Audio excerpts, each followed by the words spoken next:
there was a secret chord that David played and it pleased the Lord. You don't really care for music, do ya?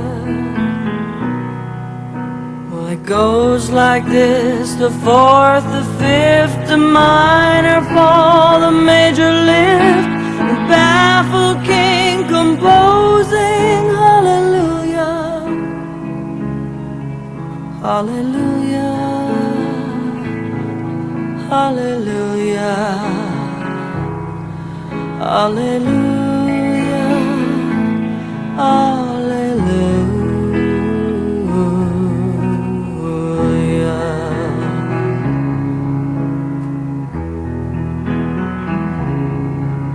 Well, your faith was strong, but you needed proof. You saw her bathing on the roof, her beauty and the moonlight overthrew ya. Well, she tied you to her kitchen chair, she broke your throne and cut your hair, and from your lips she drew hallelujah, hallelujah, hallelujah, hallelujah, hallelujah.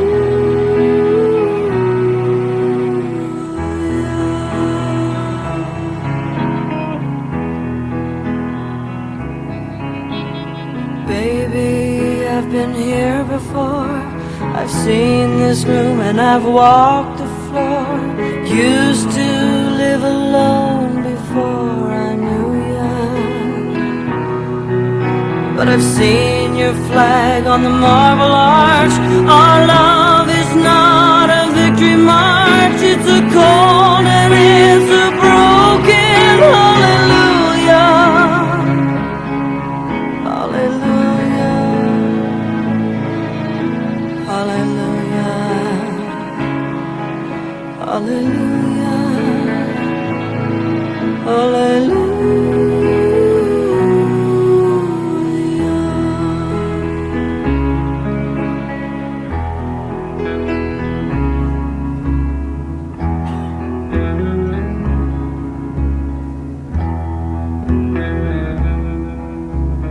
Maybe there's a God above, but all I've ever learned from love was how to shoot somebody who outdrew ya.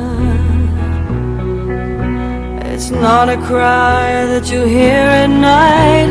It's not someone who's seen the light. It's a cold and broken hallelujah, hallelujah,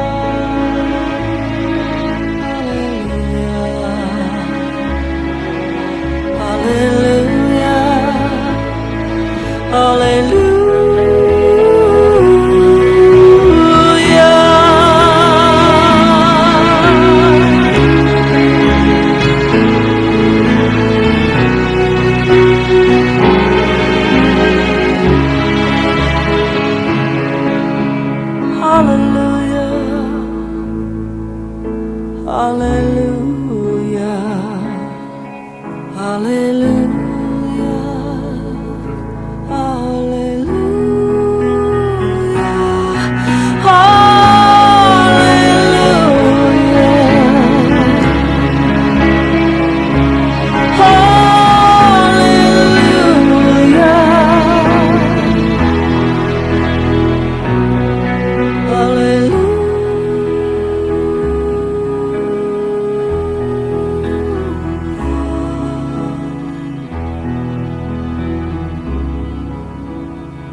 Good afternoon, everyone.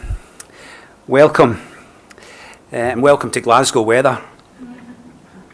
Welcome all of you family, friends, all of you connected in one way, shape or form with Eric Eugene Costa. And in the precursor there, the meeting of you all, I've been hearing some wonderful stories about the times that you've known of Eric and the times that you shared, and some wonderful stories, and thank you for sharing them with me. Here we come as family, friends, colleagues, people in great admiration of this man, Eric. We come together at times like this because, well, first and foremost, because we're human. This is what humans do.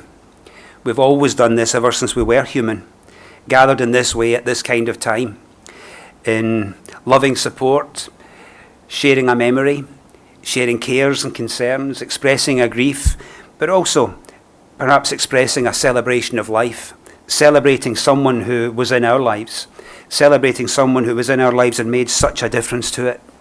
And we're so grateful to them that people cross the planet to be together at times like this. And people would cross the planet, and I dare say there's others across the world today who would be here if they could have been, out of respect and appreciation for Eric. In fact, I've got no doubt of that. So we come together at times like this because we just need to be together. We share memories, we share stories, we'll share some images, some music, we share a grief, we'll share a laugh, we'll share a tear, all of that together. And we want to be together for Eric's family to assure them that they're not alone. We know how special he was, and we miss him too. We want the family to know that we are there for them. And I know you'll want me to say that most sincerely. Do let the family know that I'm there for them. So here we are for you, Rhonda. You're not alone in your grief. We share in at least something of your grief. And the same for children, for Karen, for Wayne, and for Louise, for you. Here we are for grandchildren in that beautiful, special bond between grandchildren and grandparents. For Danielle, Hayden, Adam, Olivia, Cassidy. It's interesting what we might remember on occasions like this, and you will all have had memories, and you might be surprised at some of the memories you've had. Gosh, I don't know where that came from.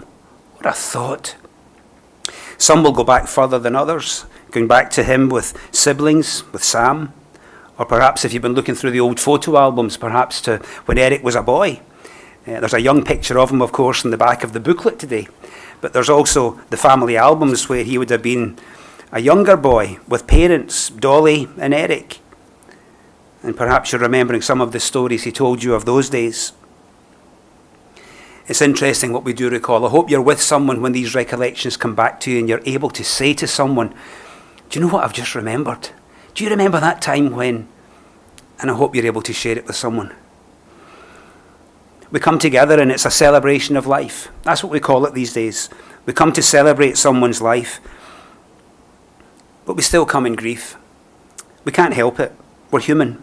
So we celebrate someone's life, and there could be plenty of laughter, even just celebration, but at the same time tears rolling down our faces because we're able to do both, and able to do both at the same time.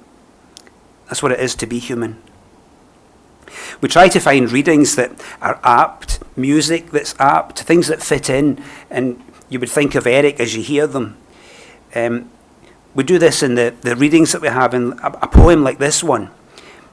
And I like this kind of reading because in this you might even hear somebody who's lived a good life, appreciated their life, appreciated all those who were in it. And then this is kind of what they might say. So over this Scottish accent, you might hear Eric's voice in this. It's called I've Lived Each Year Gone By. I've lived each year gone by. Don't grieve for me, for on this earth I've lived each year gone by. I've seen the wonders of a birth, experienced a loved one die. I've wealthy been, for in those years I've loved and been loved too. And in between each rain of tears were skies of clearest blue. Don't grieve for me, for well we know, as nature does decree, that every living thing which grows and blooms still death must see. I only hope that on that day I will no shadows cast, that grief or sorrow will not stay or linger in the past. My race is run.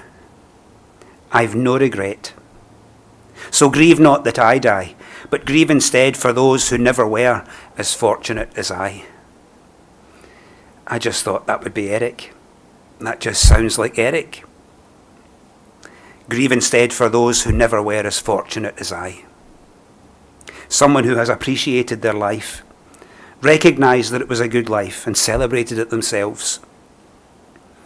Eric was born on my island Born in London, which is the wrong side of the border, but anyway, he was born in London, 25th of December 1947.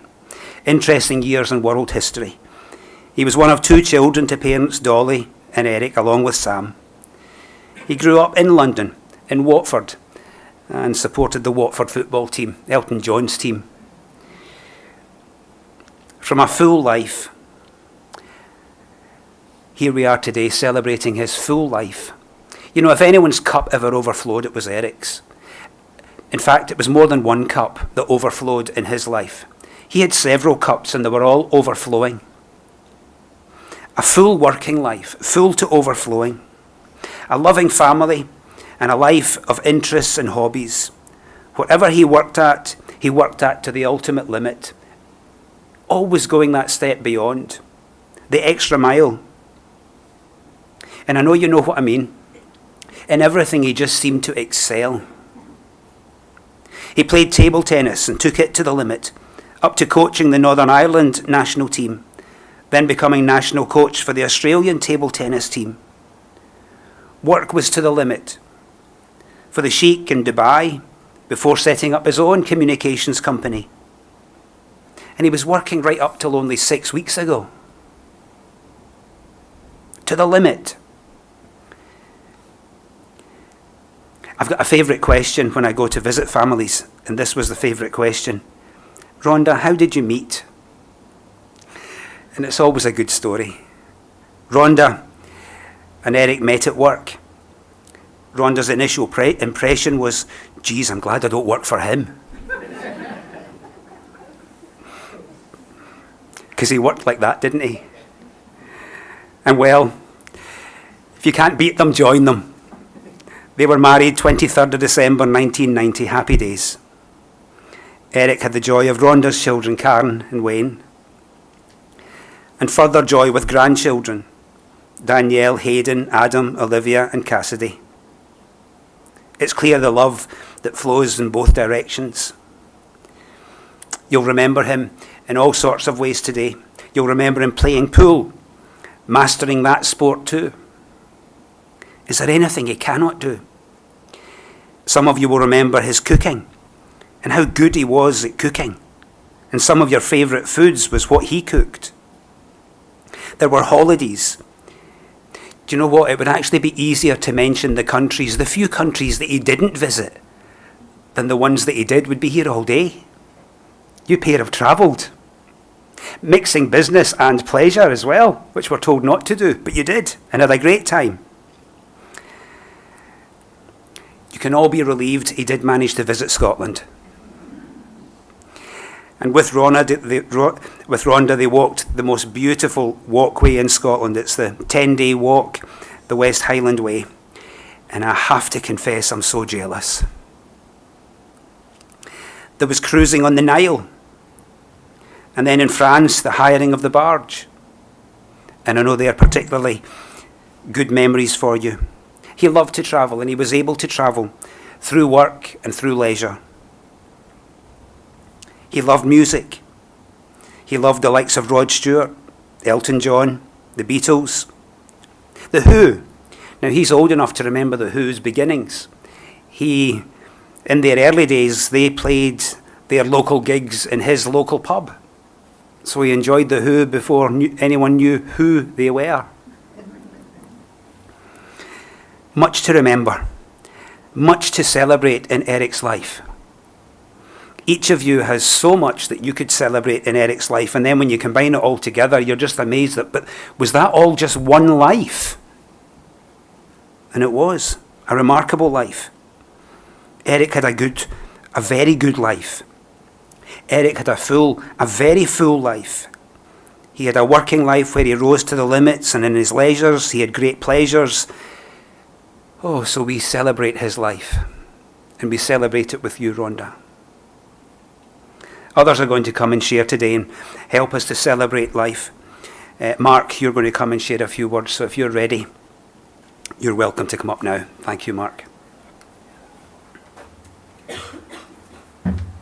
Thank you. Thank you, Kenneth. Very well said. Thank you.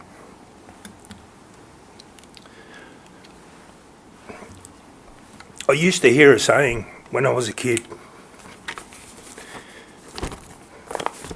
When it rains, it's God crying. That certainly happened today.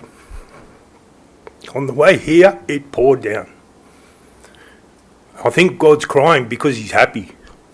He's got such a great man up there with him. Before I introduce myself, I would like to thank all of us here today to celebrate Eric Eugene Costa. Seeing how many of you took the time to gather here today, live stream from all around the globe, is a testament how important Eric was in many of our lives. Rhonda has asked me to make a special thanks to hers and Eric's New Zealand family for all their support and messages. Eric was a man who I admired, respected, and loved very much. He was also a mentor that I feel privileged to have in my life. When Eric and Rhonda asked me to do his eulogy, I felt very overwhelmed. I thought, well, how am I going to do this? How do I do such a great man the justice he deserves?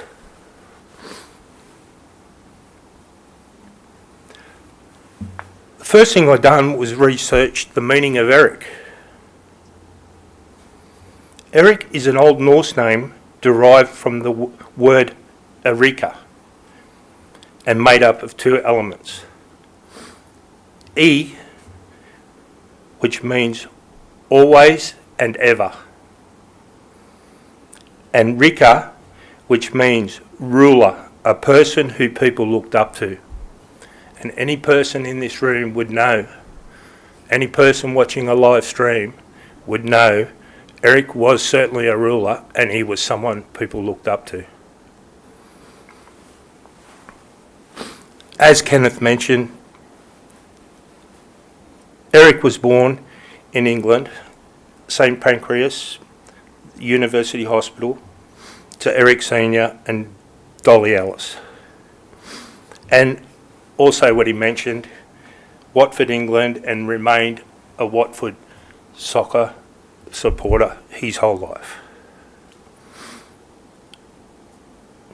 In 1982, Eric joined Dexian Australia as a sales representative, where he was soon appointed sales manager, then national sales manager, subsequently general manager Asia Pacific.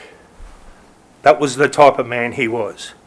He just rose through the ranks and he just excelled in everything he done.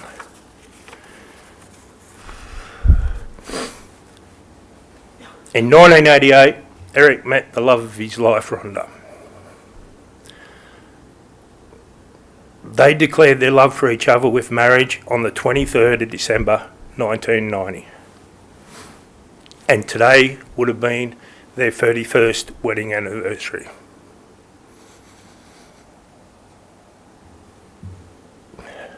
Eric became an Australian citizen in 1999 and always flew the Australian flag in his front yard. In 2000, Eric left Dexian Australia and moved to London with Rhonda as marketing manager Europe, where he had 19 managing directors directly reporting to him. Then in 2001, Eric and Rhonda moved to Dubai, where he was appointed a consultant for the Alpha TM group until they returned to Australia. As Kenneth mentioned, Eric had many loves in his life.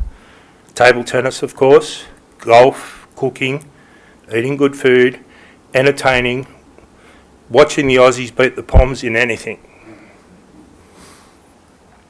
and travelling the world with his queen.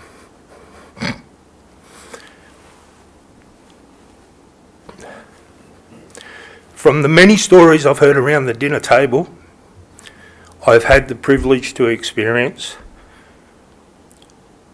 I know there were not many corners of the globe Eric and Ronna did not travel. He never really had a plan when travelling. He would just drive and never not quite know where they would end up. And that's not because Rhonda had the map upside down. That's a story for another time. But Eric always knew there was a memory to be made when they got there. With all that mentioned, Eric's biggest priority and commitment was his love for his family. Eric's love and commitment was not restricted to Rhonda. His dedication and love to Karen, Wayne, and his daughter-in-law Louise was endless.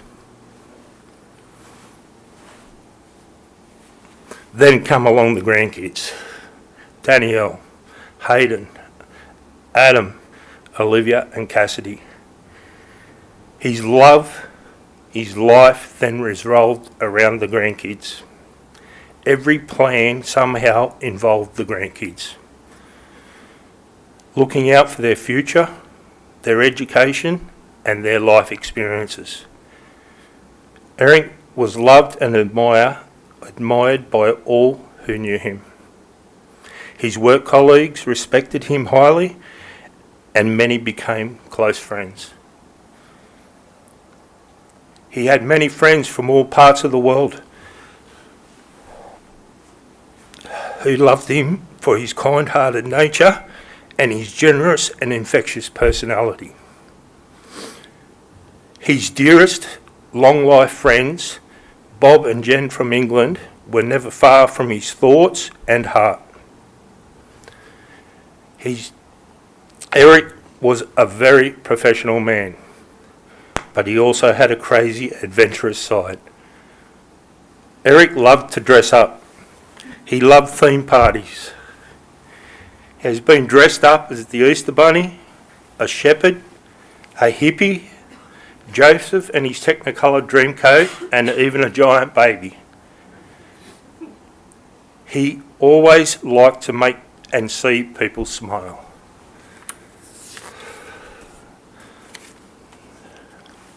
One of my personal admirations of Eric was the advice and direction he would give me on my own professional career. He and I could sit and talk, and I could advance on how I could advance myself, and I would soak up his advice and knowledge. Even last night, I was thinking about some of the advice and the knowledge that he passed on to me. He never ever told me what to do. He sat there and he asked questions. And when I first met Eric, I'd walk away and I'd go, oh, Eric's given me some advice and that's what I should do. But when I learnt over different situations, he never ever told me what to do. He asked me questions and I answered his questions, and I basically told myself what to do. He was that type of man. He wouldn't tell you what to do. He would guide you. And I could sit with Eric and talk about professional scenarios as long as we could. But then, when the grandkids walked in the room, they would be trotting off to the movies, to watch a kids' movie, ice skating, buying an ice cream, playing board games, or even horse riding. He always found an activity that would bring joy into their lives.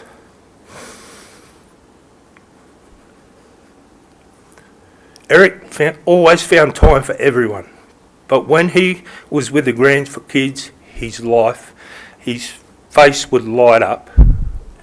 They were his be-all.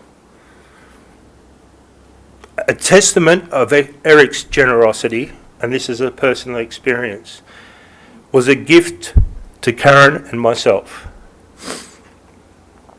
As you'll see from the video shortly, Eric was a huge Rod Stewart fan. One Christmas, Eric and Rhonda bought Karen and I tickets to see Rod Stewart at Hope Estate up in the Hunter Valley. When we arrived, Eric apologised to us. The tickets Karen and I have were separate from Eric and Rhonda, so we could not sit as a group. Well, Eric handed Karen and I our tickets. When we went to get seated, Karen and I had front and centre tickets to watch Rod Stewart. During intermission, we met up at the bar and I told him how amazing our tickets were. When I asked him about his tickets, let's just say they weren't as good as ours. He wanted us to enjoy the show as much as he did.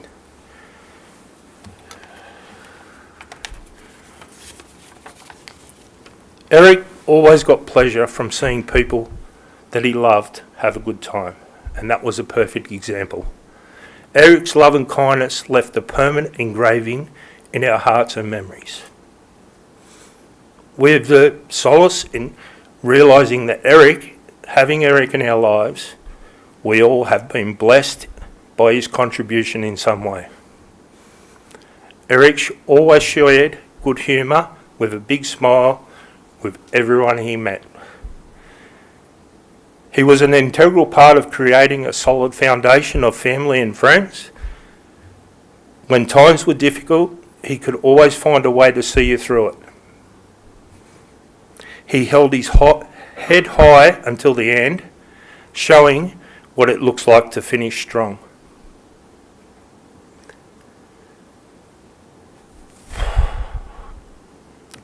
This is the hardest part. Rest in peace, Eric. You are loved, brother. Thank you.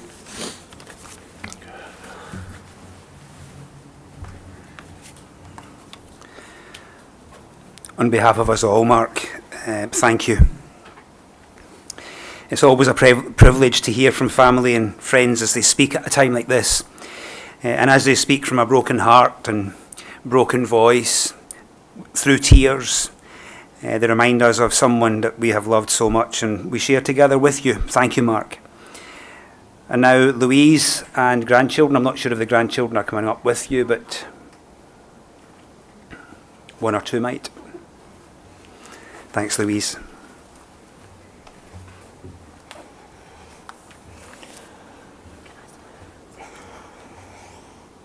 Come here.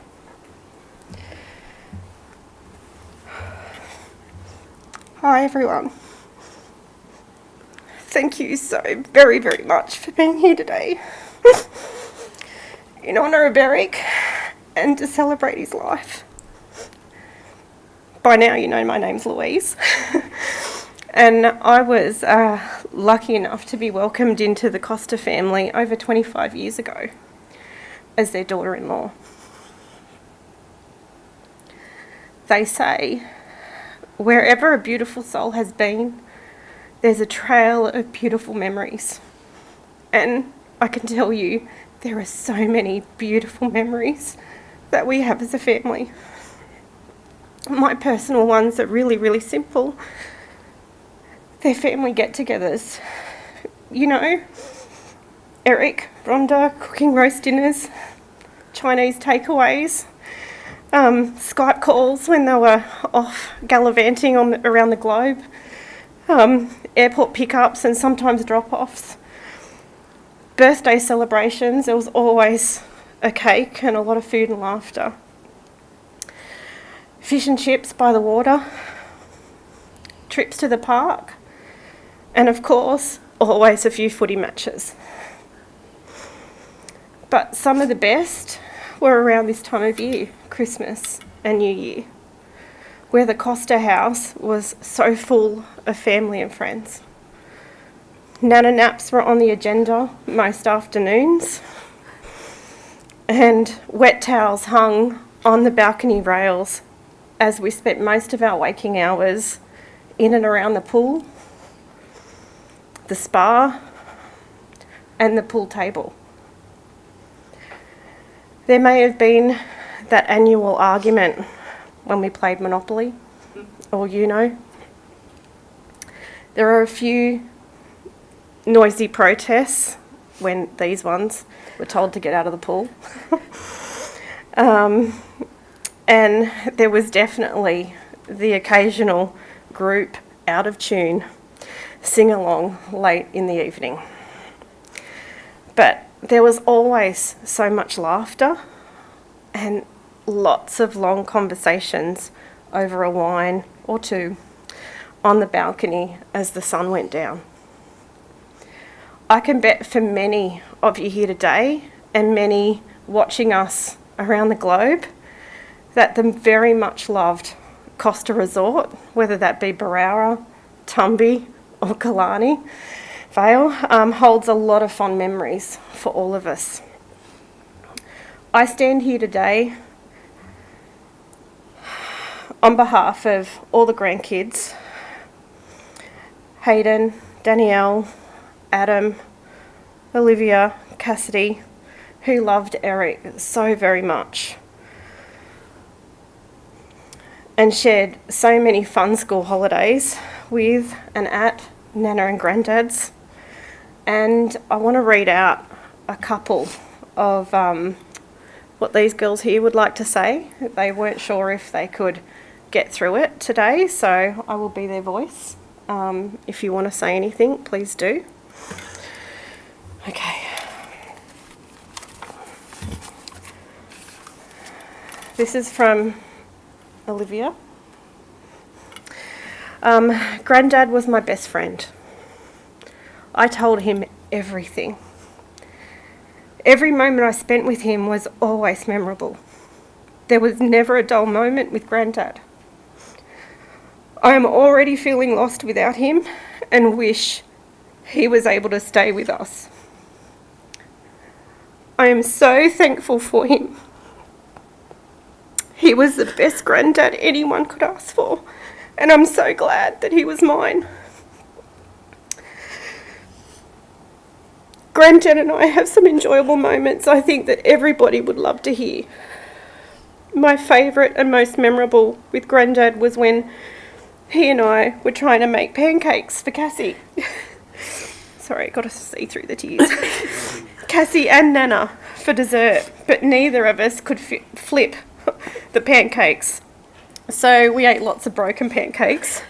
We made and completely changed the dessert menu because pancakes were too bloody hard. Bloody wasn't in there, that was me. That was the first and last time Granddad and I did dessert together. You're banned. Another one of my favourite memories was when we went to Malaysia. And by the hour, more and more bikes just showed up at our cabin without explanation until we had 11 bikes. And Granddad caught people putting them there and told them off. Granddad was always a caring and loving person towards everyone, and he deserved the world. And I would just like to say again that I am so thankful that he was my granddad, and I loved him very much. He was a blessing. That's beautiful. Yes. Now, from Miss Cassidy J to my left. Oh, sorry.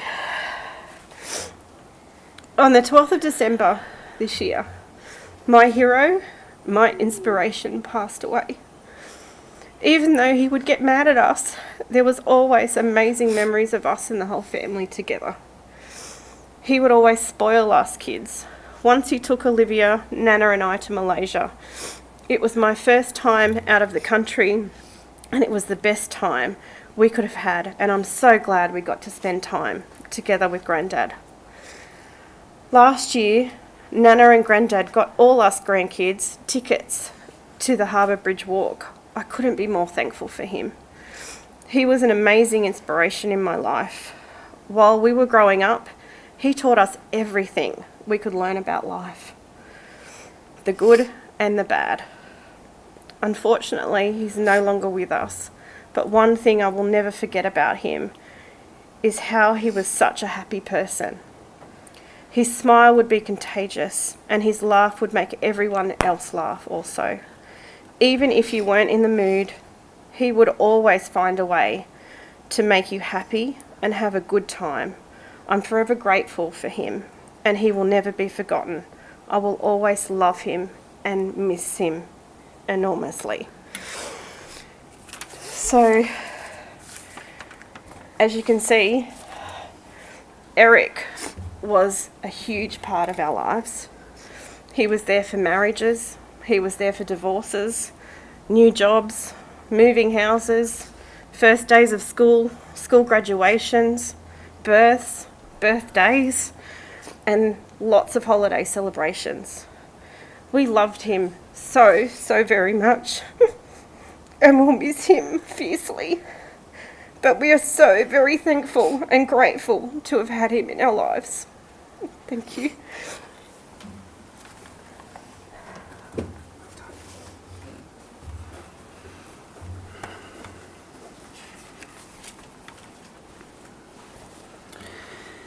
Thanks, Louise, and the grandchildren. Eric wasn't well latterly, but I know he was determined to get out of hospital and come back home. So he got out of hospital and managed to get back home and was there for, I think, the best part of a week.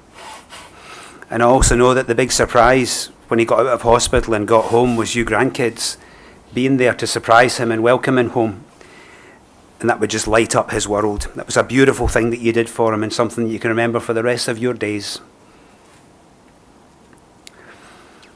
It's amazing, Louise, that you get on so tremendously well with your mother-in-law. Tremendous. And I know you're very close. I know you are. It just makes me think there was a brief thing that Billy Connolly once said. He said, I haven't spoken to my grandmother in 18 months. You know how it is. I don't like to interrupt her when she's talking. But it's just lovely to see. And what a bond in the family you have. There are others who are very close, other friends and people who have experienced the great generosity, kindness, love and expertise of Eric, and we're going to hear from them now. Bob Tuckett along with Steve Knapp, and we're going to see them on screen. Eric came to Australia at the end of 1974, shortly after being appointed National Director of Coaching by the Australian Table Tennis Association. His role included being the coach of the Australian men's team and the Australian women's team, and non-playing captain of the Australian men's team. As a member of the men's team, I met Eric shortly after his arrival. I was immediately struck by his height and his presence. Eric had an imposing presence. I also noticed his relative youth. He was a similar age to the players. He was of our generation and he related easily to the team members. I quickly discovered that he was an excellent communicator, had a great sense of humour and a ready sense of fun. He was also an astute psychologist and quickly worked out the disparate personalities of the team members and what made each of them tick. Eric created terrific team spirit and the players put the team ahead of individual success. An example of his good psychology was at the very first training camp he conducted in January of 1975 with the Australian men's and women's team. At that training camp, the players had to cook their own meals and wash the dishes, things that we endured rather than enjoyed. At the last training session, Eric told the 6 male players that they were to play a teams match. Eric had noticed that a couple of those players didn't always put in 100% in practice matches. So to ensure maximum commitment from all the players, Eric said that the losing team would have to cook the meal that evening and also do the washing up. Well, that certainly focused the concentration of the players, and a tough competitive match ensued with all the players fighting for every point. Each point was fiercely contested, which is exactly what Eric wanted, and he achieved that with a clever psychological ploy. I was grateful to be in the winning team and so be spared the cooking and washing up duties. And I'd just like to thank, 45 years late perhaps, but thank Steve and Paul for the delicious meal served up that night. Over to you, Steve. Thanks, Bob. Rhonda asked Bob and I to remember Eric from a table tennis perspective. Of course, table tennis was a microcosm of Eric's life, but in the mid-70s, when Eric came to Australia, the sport occupied his life and our lives completely.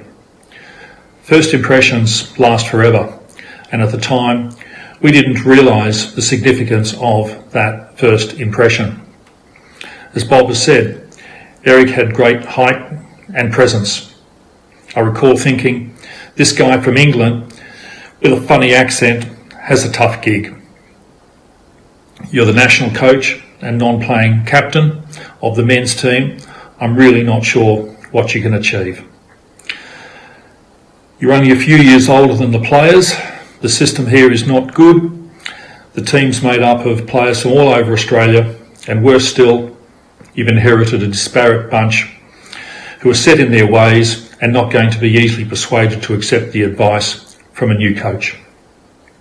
However, Eric had other ideas. In fact, he had a lot of ideas. Part of his plan was to work within the system, not to change it. Just get the best out of what was available. The same applied to his coaching methods with each player. He didn't try to change the way we played. He simply focused on getting each player to perform at their optimal.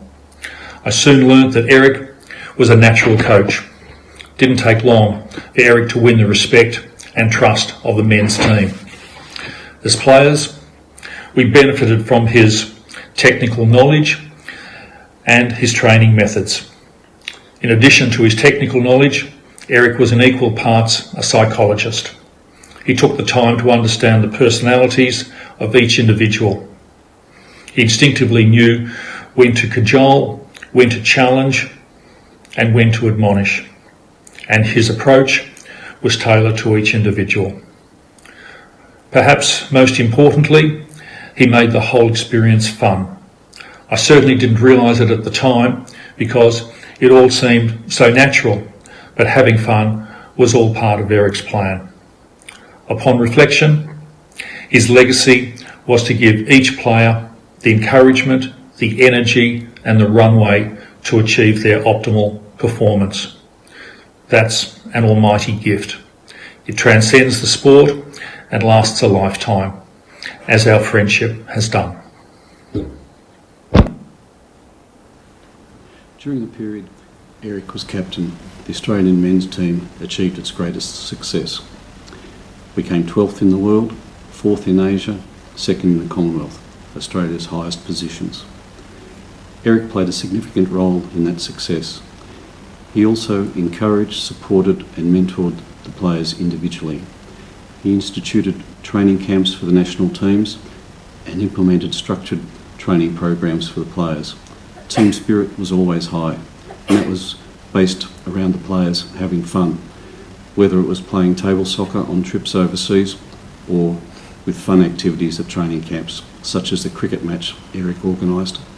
Anne, who was in the women's team, was keen to bowl. She boasted she'd been taught by Terry Jenner, the Australian spin bowler. Anne's first delivery was to Paul. It was a gentle lollipop. Paul smashed it as hard as he could, high and wide of Eric, at short mid-wicket. At least he thought it was high and wide of Eric. Eric leapt high into the air and took a spectacular one-handed catch.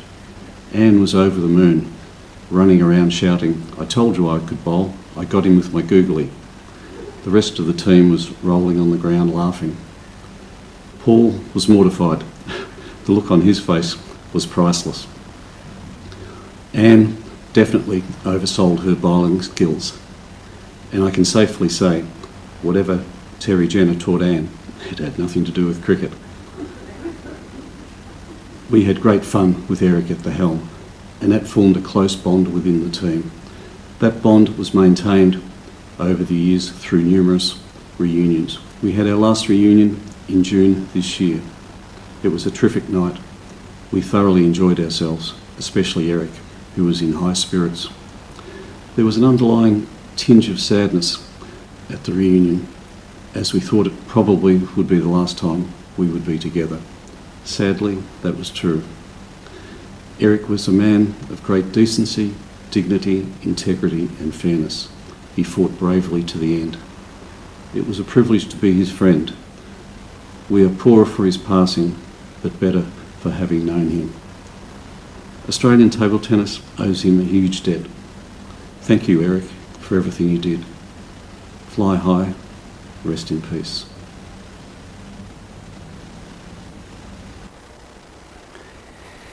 Thanks to both Bob and Steve there. Very much appreciated. And finally we have Hamid, one of his colleagues in Dubai, who's going to come and share some memories. Where are you, Hamid? Ah, there you are. Thanks, Hamid.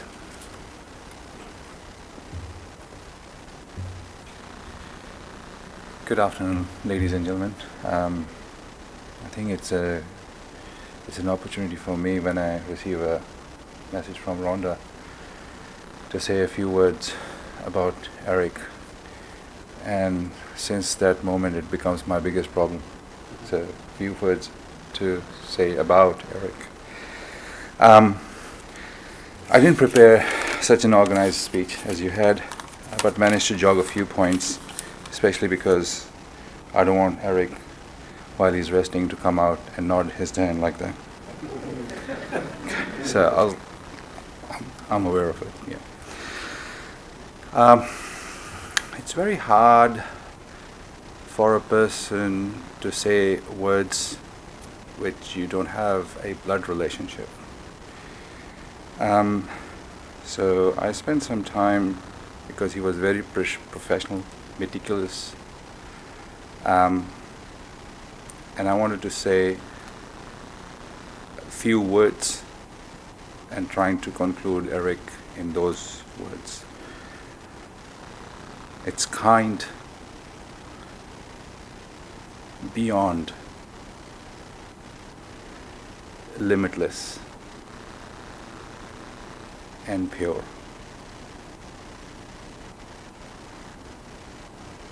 You know, when we are connected with each other, with the region, with religion, with living in the neighbors, or playing cricket, when you were a child, it's very different when you go on a global scenario and disconnect yourself and treat anyone, everyone with the same whim and heart.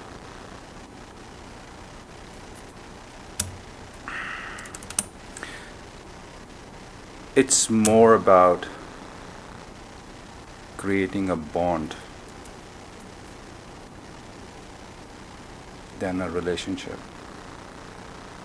because we bond with the relationship, but we may not have a bond.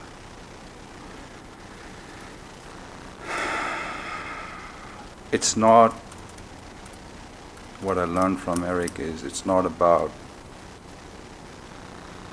every time, it's about being right. It's about being kind. Eric,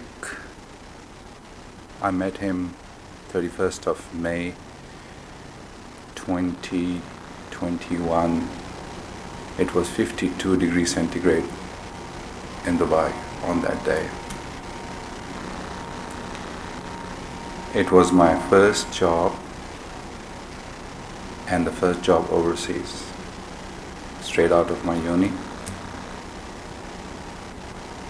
Though very confident, but obviously you're walking into, an absolutely new and different waters.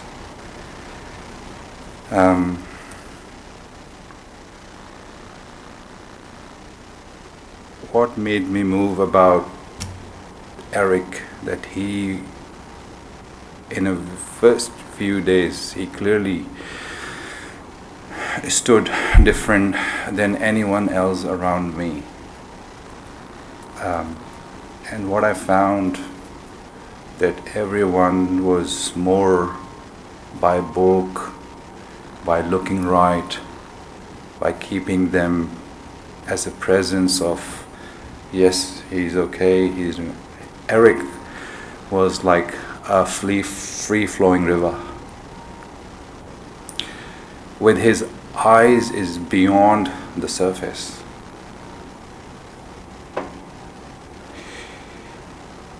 He not only gave me that confidence to settle in, but one day he quickly chatted about me, that how I'm feeling, to an extent that, when he joined, you might not know that he was joined as a consultant, as Mark says, but he was out of the salary bracket so that he can only be engaged as a consultant. In Dubai, there's a lot of corporate culture, but Eric has gone to the depth of understanding someone who just joined and what he required in terms of establishing the feet in and establishing confidence, to an extent that he dropped me. He managed to create a training, bring me from Abu Dhabi to Dubai, and approve all the funds for me for one of the biggest hurdles that I had in Dubai, is to get my first legit driving license. I had a fake one back home. But to an extent that not only he covered all, he made sure that I think his capacity to see beyond the surface is inspirational. And to the fact that he actually dropped me at the door of that driving school, which then costing was about 5,000 dirhams, and it was way beyond my affordability. And he made sure that by the time I finish my training in 2 months, I'll get that problem solved. Eric, for me, is a person who laid an absolute foundation that I'm standing on. He's a true human, and a messenger of peace. The way I see world is that the world is divided only in two parts. No matter who you are, where you come from, what your belief systems are, but this world is divided into good and bad. And he was such an enormous part of that legacy of goodness. And I'm sure that it was not only him, it was his parents, his family, his friends, and he's a part of that flow of goodness that has continued and received by all of us.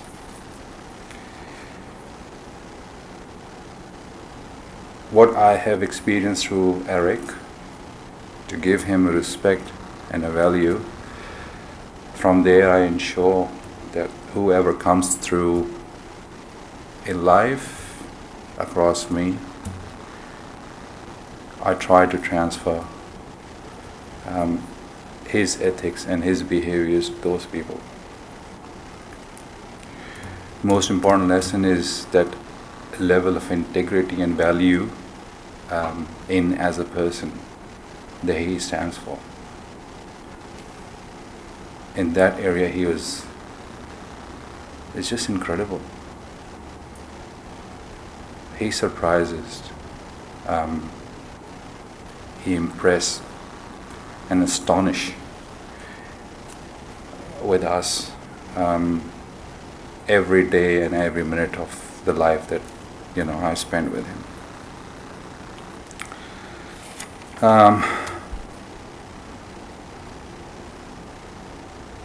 Eric is true and beyond with any ties and limitations. So which means that at any given situation and circumstances, he ensured that he achieved the best, and that best is not actually, enabled a person to achieve his goals, or whatever his capacity is, but within his capacity, he go out loud to do whatever the best he can do in a given situation.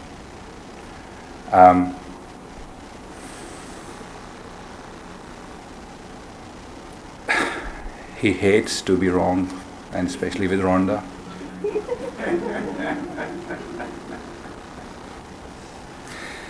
And he collects all of his energy in the arguments to ensure that he is right.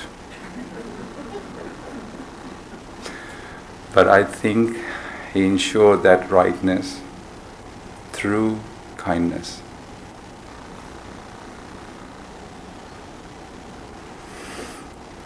And that's Eric.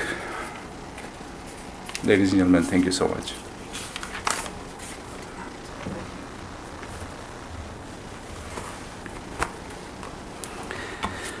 Hamid, on behalf of us all, thank you for your different but deep reflection.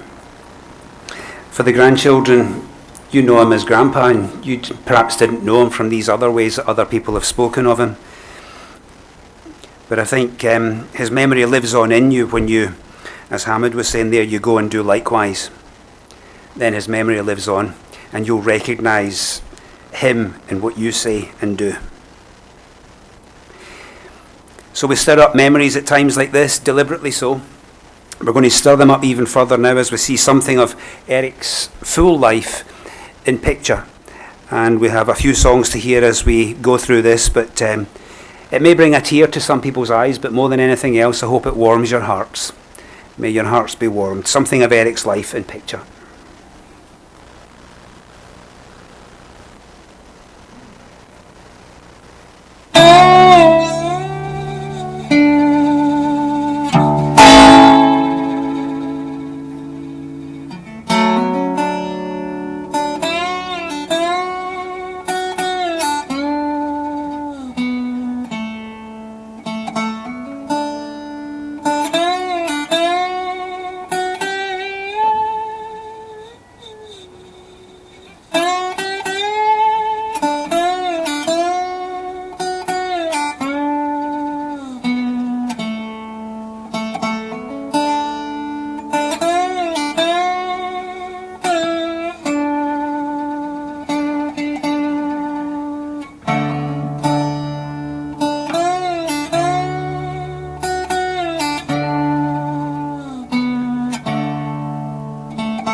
Amazing grace, how sweet the sound that saved a wretch like me.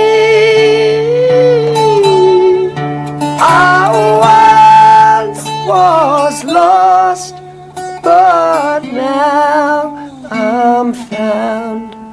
Was blind, but now I see.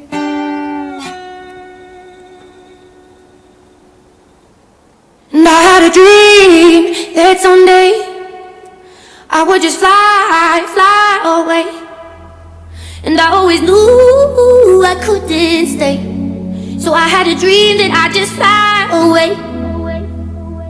I've been on my own for a minute. Is it only me out there, searching for the place to begin it? Is it me? Is it you? Is it fear? standing on the line I was given. People stare and ask me why I'm here. No one seems to think that I fit in, but I don't wanna be like them. No, 'cause I don't wanna be like them. 'Cause I know that I had a dream that someday I would just fly away. And I always knew I couldn't stay, so I had a dream that I'd just fly away, away. Oh, oh, oh, oh, oh, I'd fly away. No one knew how low I was sitting. I was scared to reach for it all, knowing I was here for a reason. But I was scared that if I tried, I'd fall. So where do I go now that I'm in it? I never thought it'd be like this. Dreamed it all my life and I did it.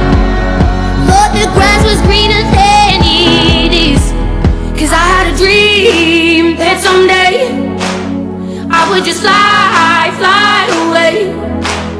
And I always knew I couldn't stay, so I had a dream that I'd just fly away, away. Oh, oh, oh, oh, oh, I'd fly away. Oh, oh, oh, oh, I'd fly away. 'Cause I had a dream that someday I would just fly away.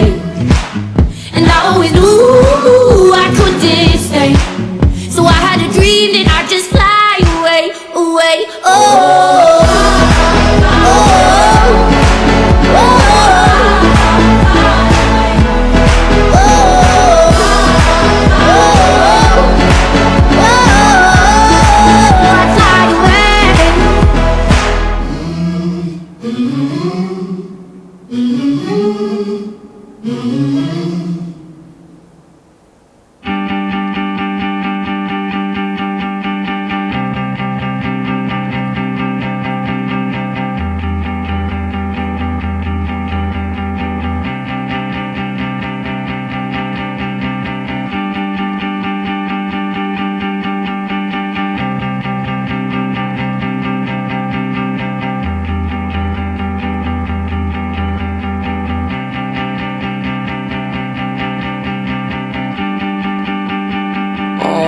This feels strange and untrue, and I won't waste a minute without you. My bones ache, my skin feels cold, and I'm getting so tired and so old. The anger swells in my guts, and I won't feel these slices and cuts. I want so much to open your eyes, 'cause I need you to look into mine. Tell me that you'll open your eyes. Tell me that you'll open your eyes. Tell me that you'll open your eyes. Tell me that you'll open your eyes. Get up, get out, get away from these lies, 'cause they don't get your soul or your fire. Take my hand, not your fingers through mine, and we'll walk from this dark room for the last time. Every minute from this minute now, we can do what we like anywhere. I want so much to open your eyes, 'cause I need you to look into mine. Tell me that you'll open your eyes. Tell me that you'll open your eyes.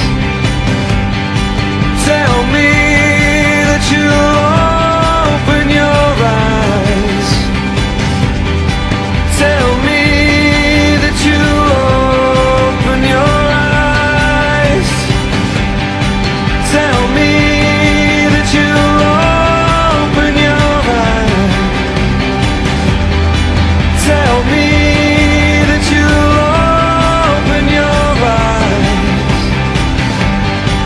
Tell me that you'll open your eyes. Tell me that you'll open your eyes.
All this feels strange and untrue, and I won't waste a minute without you.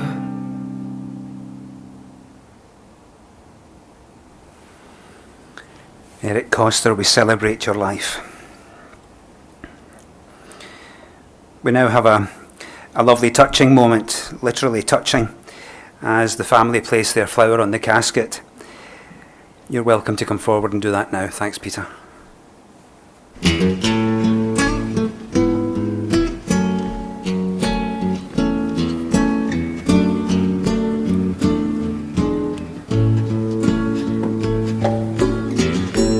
Would you know my name if I saw you in heaven? Would it be the same if I saw you in heaven? I must be strong and carry on, 'cause I know I don't belong here in heaven.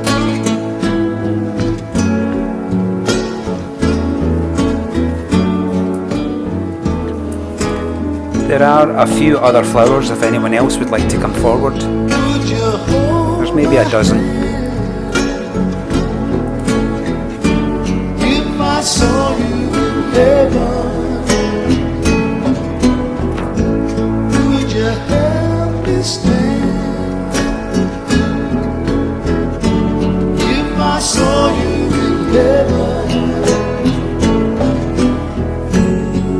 I'll find my way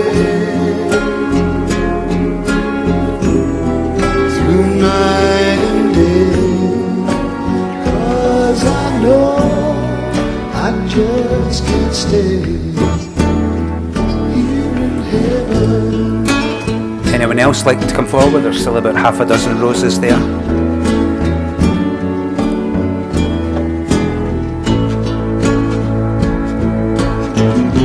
Time can bring you down, time can bend your knee.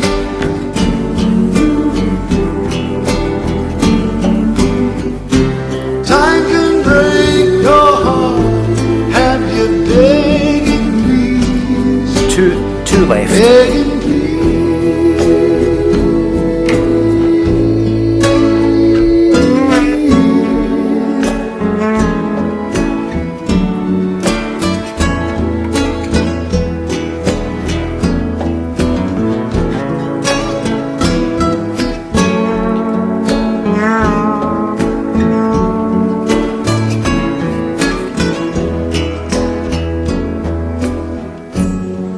Beyond the door.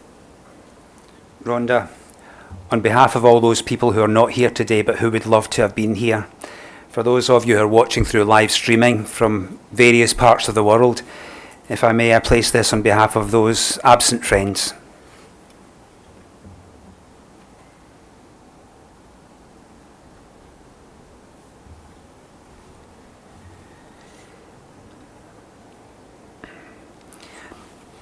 I was thinking about the trips, the many trips and travels that you had.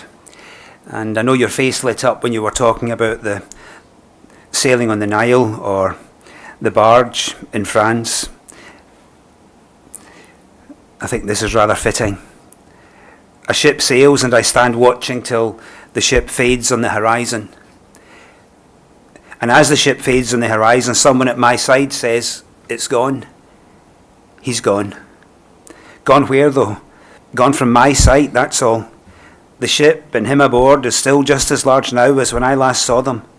They are smaller and smaller size, and total loss from my sight is in me, not in them.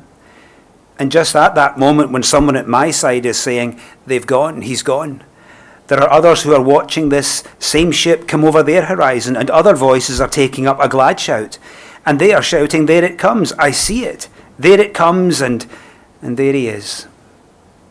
And there he is." Is that what dying is? And just the present horizon, the limit of our sight, until we say, "There he is."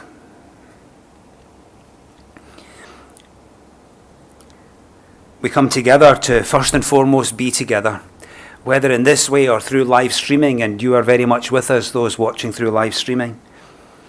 But we just need to be together. We need to be together to share the stories, to share the tears, and also to share the farewell. We've come to that part in the service now where we together farewell.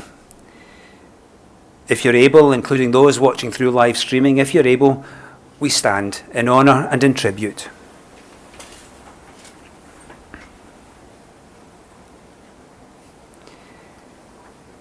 Eric, we celebrate your life.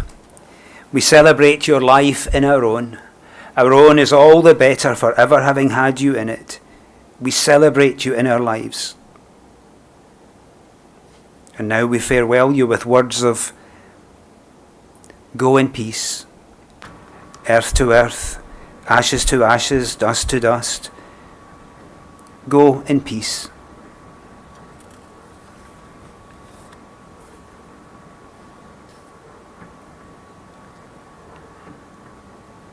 Go in peace.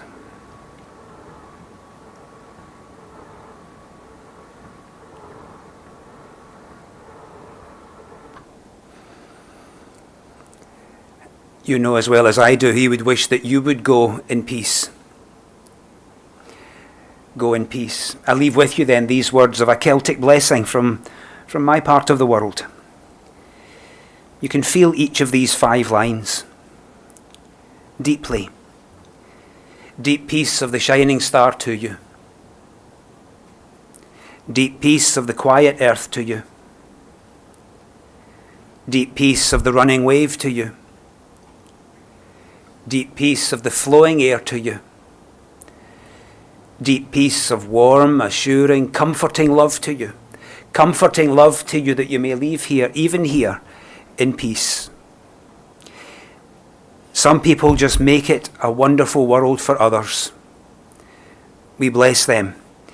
May you go and do likewise. Wonderful world, Rod Stewart.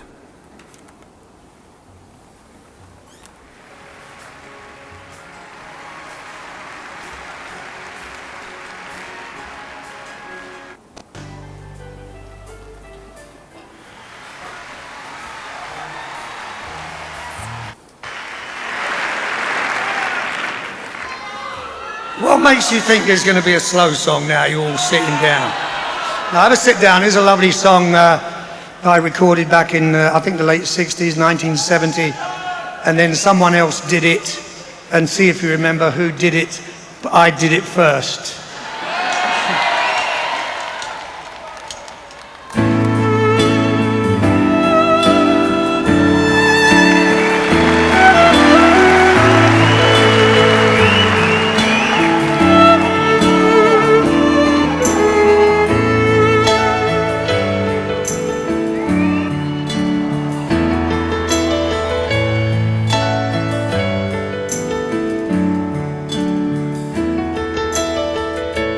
Ever seen a blind man cross the road, trying to reach the other side?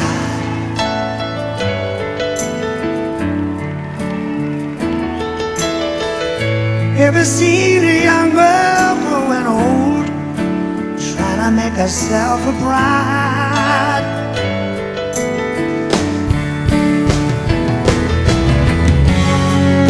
So what we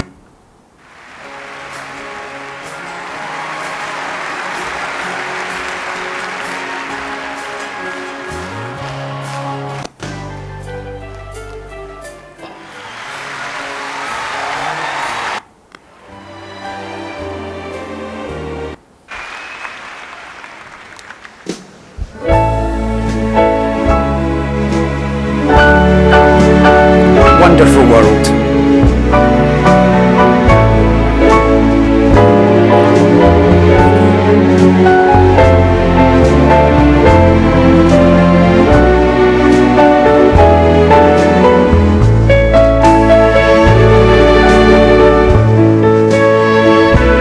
I see trees of green, red roses too. I see them bloom for me and you, and I think to myself, what a wonderful world.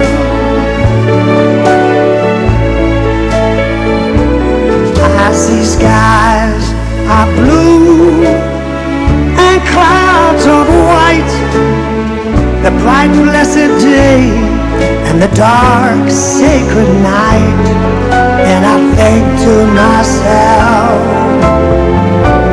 what a wonderful world.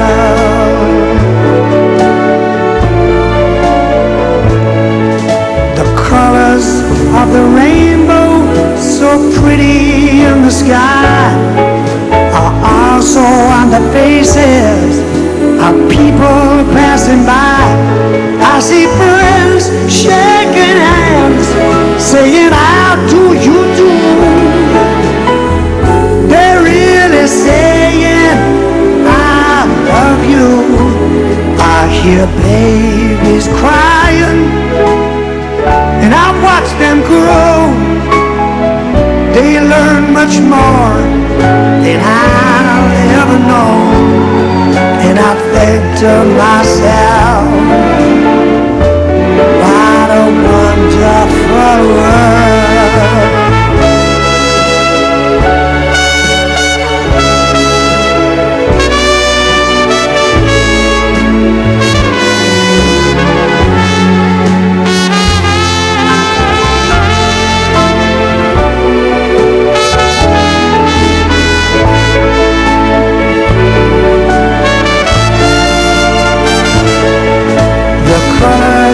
Of the rainbow, so pretty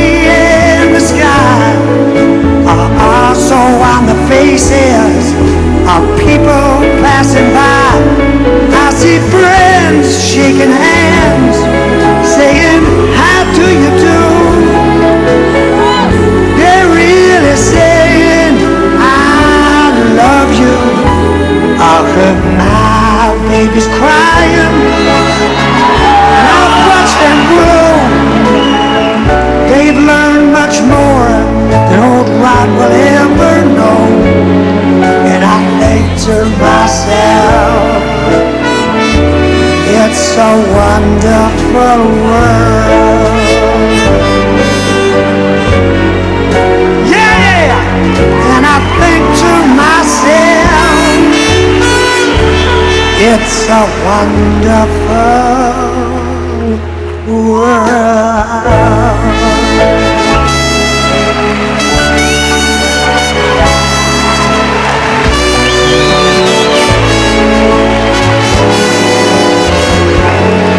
And I think to myself, it's a wonderful world.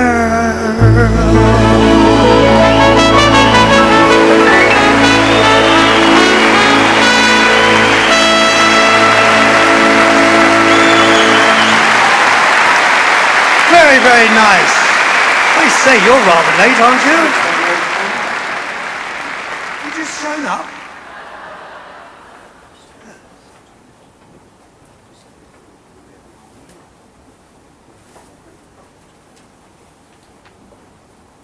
Please hold the family out. That'll chat, please.